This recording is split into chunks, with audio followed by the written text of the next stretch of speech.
મમ્મીએ 100 રૂપિયા આપ્યા હતા, 30 રૂપિયાના ટમેટા આવ્યા, 50 રૂપિયાની ડુંગળી આવી, 20 રૂપિયાનો મેં ભાગ ખાઈ લીધો. મમ્મી ખીજાશે, મમ્મીને કહી દે 70 રૂપિયાની ડુંગળી આવી ને 30 રૂપિયાના ટમેટા આવ્યા એટલે નહીં ખીજાય.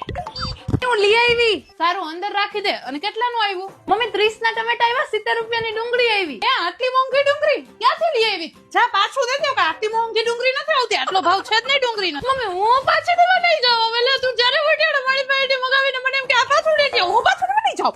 આટલું મોંઘું લઈ આવવાનું કે પૈસાના ઝાડુ કે આપણે જા પાછી દેવા જા. ના હું પાછું દેવા નથી જવાની. લાવ હું પાછું દે. ક્યાંથી લઈ આવી? મને કે ના મમ્મી તારે દેવા નથી જાવું, ડુંગળી મોંઘી નથી આવી, 50 રૂપિયાની ડુંગળી ને 30 રૂપિયાના ટમેટા આવ્યા, 20 રૂપિયાનો મેં ભાગ ખાઈ લીધો. મને એમ કે તું ખીજાય છે એટલે નો કીધું. ખોટું બોલતા ક્યાંથી શીખો? આ તો તારા બાપાએ વચ્ચે નહીં આવે. ઝાટકવા દે મને તને.